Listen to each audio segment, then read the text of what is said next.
This is my new 12-volt fridge that I bought off Amazon on the Black Friday sale. It seems like a combination of a couple of other ones I have. Usually I get a 12-volt fridge from Just Campers, and I think it's called the JKF50, which has a similar bit to this. And then this part is very similar to the Waco Dometic. I think they're CR50s or something like that. So quite interested to see what it's like and get it wired into the boat. So I've took the polystyrene off the bottom, and this is what they're like.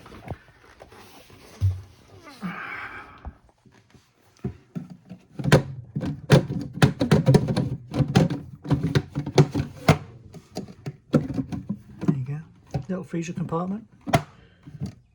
Need to make sure that's pushed all the way back or it won't open. They obviously go on there. That one goes on there. I'll put it all together properly with two hands in a minute. This is all taped together. Got a little salad drawer.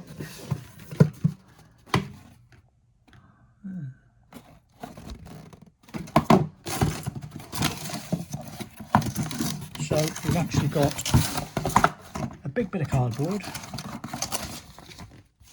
with the instructions in, which I don't mind because usually these things are in a plastic bag in there. So cardboard instead of plastic, good for me. That's all fitted in the right place now. Shelf slides out. It's not huge, but I've used one of these in a camper van when we've been away for 2 or 3 weeks or more at a time, and there's always plenty of room to get where you want out. So on the back of the fridge, that's your compressor. Obviously you've got all sorts of other technical gubbins. But what we're interested in is this. Obviously a live and an earth, or negative. Not an earth. That's the inline fuse, so if it stops working, that's the first place you have to check, really, which is a bit of a pain. It could have been on the other end of the cable, but it's probably for a reason. It's probably supposed to be close to the fridge, so anything goes wrong I'm going to have to pull the fridge out, so I'll have to make sure I can get to the fridge and unscrew the surroundings, not just glue everything together. But nice long cable which will help fitting it over there. While the cooker's out of the way, I've taken the opportunity to take the fridge out because it was bugging me how high this was to cook off. So I got the fridge out, slid the cupboard out, and where did I put them? I've taken off the legs. So on the bottom now, I'll show you. It's just these little plastic bits. Raise it off the ground slightly, and I'm going to see how that looks. Seems to have fitted in quite nicely. Done a bit of a clean up. That's the height as it's ended up, very slightly off the floor. I think I might take this off, but I'm not sure yet. But height wise, it's a lot lower than it was. Still slightly too high really, but to fit the fridge in without having to muck about with all the cupboards, that's the ideal solution. I'm going to make something to tidy this edge up, and I think I can have a wine rack. Make a little wine rack to go there. A second thing, maybe a bin. A bin's probably more useful. I don't think the wine would be there long enough to actually stay in the rack. I'd probably drink it. So, another one.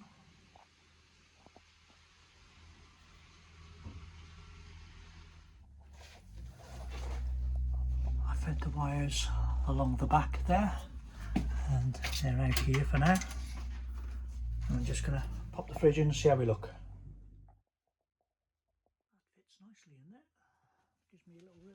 can put a finishing strip across here, something down the side to make it look tidy. There's plenty of room around it for cooling, because obviously it converts cold inside the fridge to heat outside the fridge.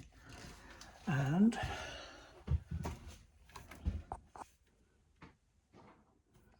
there is plenty of space at the back.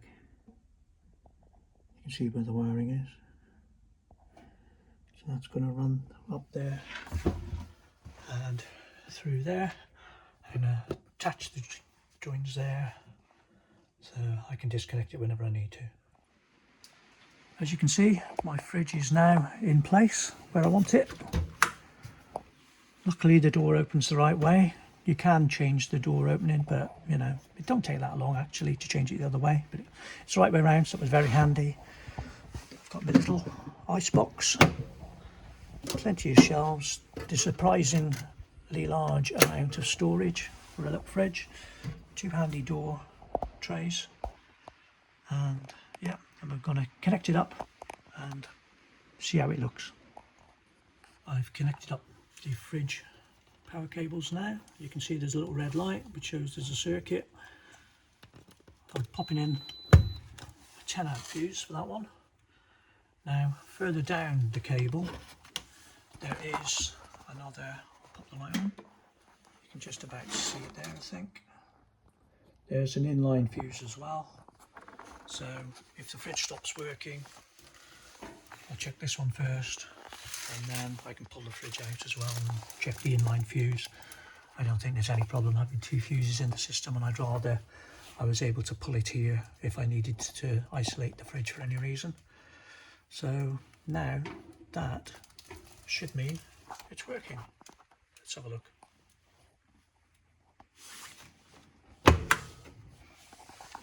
See, it's got a handy little fridge light. Some camper van fridges, which is basically what this is, they don't have the little light, so that's quite a handy feature.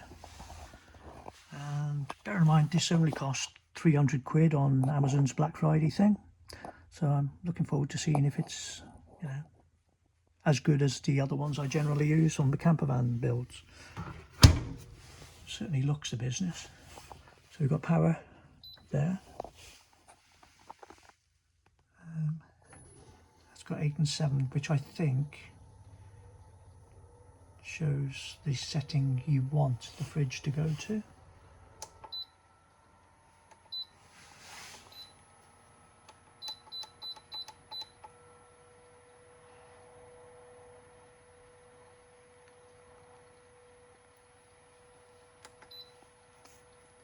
Yeah, so it looks like the freezer is set to -20 and the fridge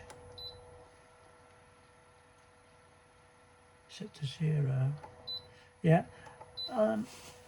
obviously it all works. I need to read my instruction manual, so I'll get the settings right, but the main thing is the fridge is in, it works. I can hear the compressors kicked in, so I'm quite happy with that.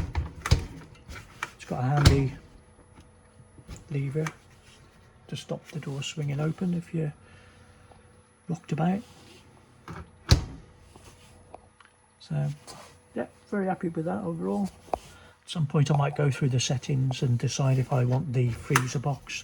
You can take the freezer box out and you can use the whole fridge as a fridge, or you can also use the whole unit as a freezer. So it'd be interesting to see how much power that used, but I'm not convinced I'll use the freezer box bit, to be honest, so I might just have it all as a fridge. Maybe pop it in summer for lollies or something, but you know. So I will let you know how I get on with that one in a future video, but for now that's all fitted in there nicely. I just need to do some tidying up around the hot water tank there, but I think this area now is a lot better. The cooker's a lot lower, it's easier to cook on, and obviously decent fridge, not the 240 volt one that basically kills battery. I hope this video has been useful. Thank you for watching, and bye for now.